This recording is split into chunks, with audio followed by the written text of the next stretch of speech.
Mac Miller is an incredibly talented artist that tragically had his future cut short on September 7th, 2018. His catalog spans far beyond his own name, in fact, due to him having different aliases that he released under, similar to another inspiring artist, MF Doom, who also passed. Regardless of the name you've known him as, we can all agree that he is a prolific and talented artist. One that channeled his everything into his music. His love, his hate, his problems, his achievements, all of that. And in this video, we're going to be talking about the most recent release, Balloonerism. The intro track, Tambourine Dream, a 33-second track of Mac ripping some insane tambourine licks.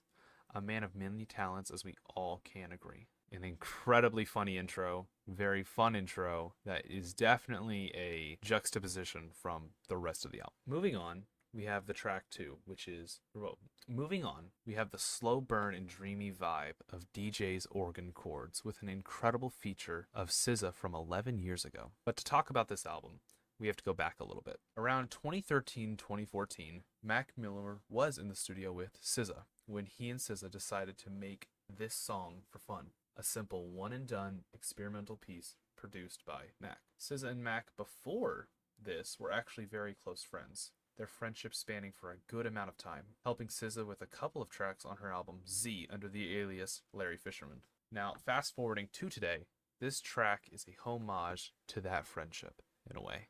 Now, fast forwarding to today, this track is a homage to that friendship in a way.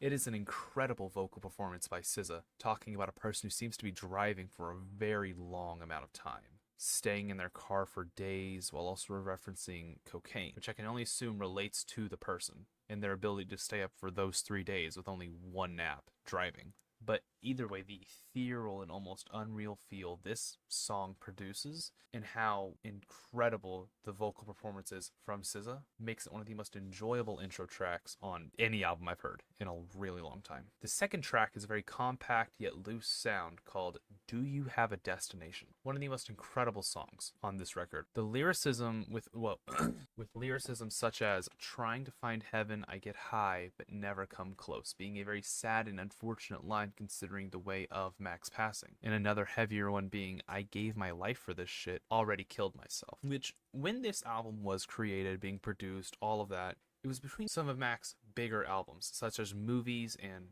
Good AM, just to self-destruct, almost feel like it wasn't worth it. It's an incredible eye-opener of where he was during this time, one that feels very personal and very emotional.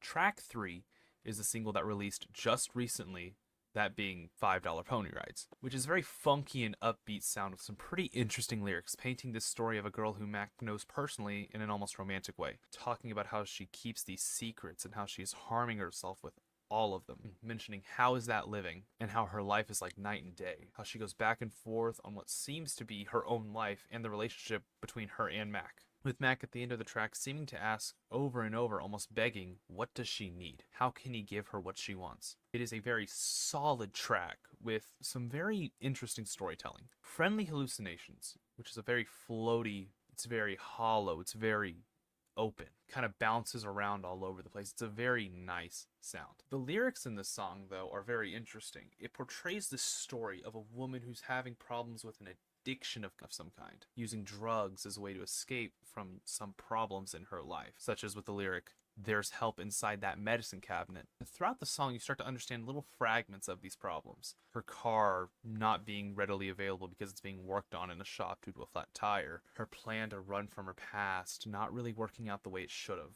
It's a very deep song in terms of storytelling. It's a very slow, very lucid kind of song, and how she's using drugs and enjoying that fantasy to avoid the pain and the problems she's feeling in her life. It's a song about loving a fantasy and enabling it with drugs to avoid the pain and the problems that she is facing in her life.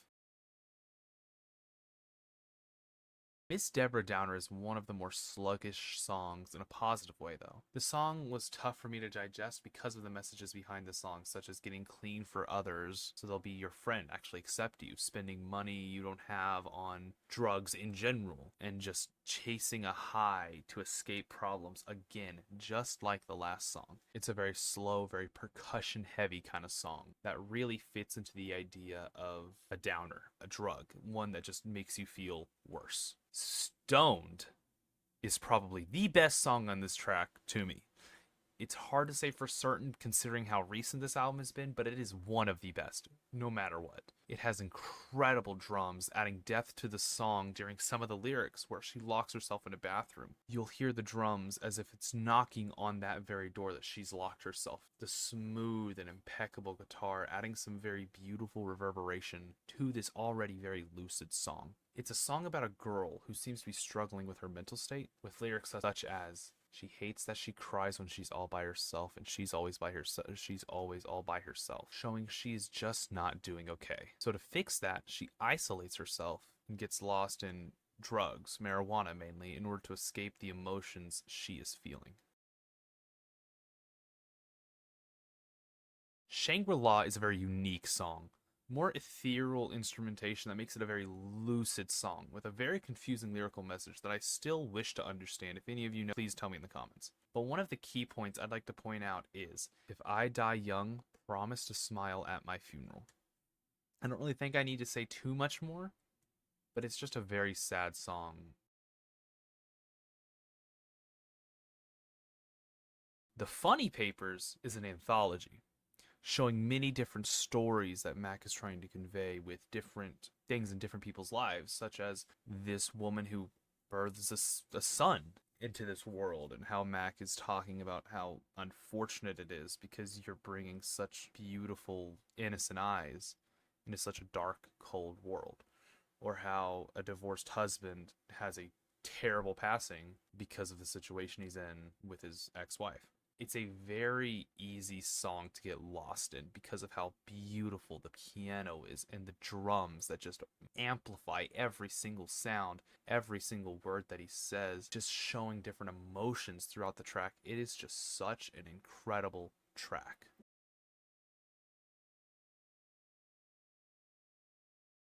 Excelsior is a gem in this album that really drives home a message on the innocence of youth. How the world used to be apple juice and cartwheels, for instance, or how I used to want to be a wizard. It is a song highlighting the beauty of childhood, all before the terrible fate that is becoming an adult, becoming someone with responsibilities. With just a really slow beat and some very drowning drums, it is a must listen for sure.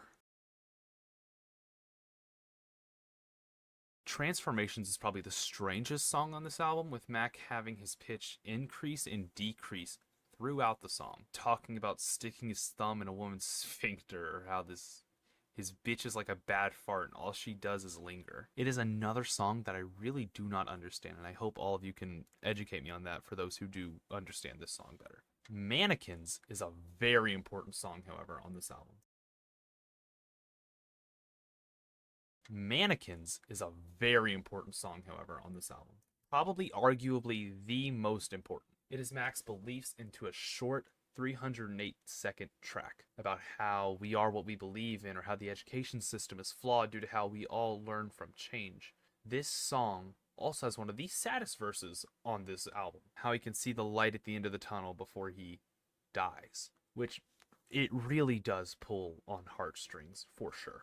But the harmonic harp and the drums give this song a melody that just makes you focus on every single word, every single emotion that it shows. It is a love letter for Mac Miller fans, and it is an absolute gem.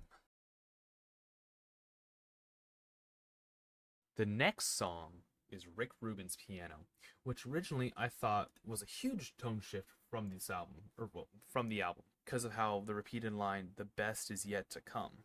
But looking over it again now, I think this is one of the darkest songs on the album, actually. Mac talks about what he has to do for a little bit of bliss and questioning what death feels like, why death takes life, and how he shot himself and he fell into the ocean on his birthday. It's a very dark track. with the repeated piano segments and the production quality by Thundercat, which just feels right at home on this track. It is a song of pure sadness. The only thing I wish is it was longer. The final track is Tomorrow We'll Never Know. This is probably the hardest to talk about. Not because it's so strange or so out there, because I don't understand it, but because of how sad the song has made me. I'm not one to get super emotional to music. I've never been that kind of guy. I didn't really cry to Blonde, sue me, but this album I did, and it was because of this song right here. Talking about how wishing could lift your problems off your chest, and how if you could make it all go away and give you that chance to start over, would you take it? It's a song of doubt, of struggle, of pain, with the echoes of just children playing and dial tones ringing throughout the song and near the end. It is a raw piece of pure emotion. It is as raw as music could get. It's a true piece of work, of sadness. It's a piece of art from a person who I wish could still be here making such incredible, such revolutionary tracks. It is a perfect end to such an incredibly important album in Mac Miller's discography. I hope you all enjoyed this. It was a fun video for me to make. This is a first for me talking about music like this, and especially out in an online setting like this. If you guys enjoyed it, please let me know. But with all of this out of the way, have a great rest of your day, night, wherever you are. Please like, subscribe, and stay safe.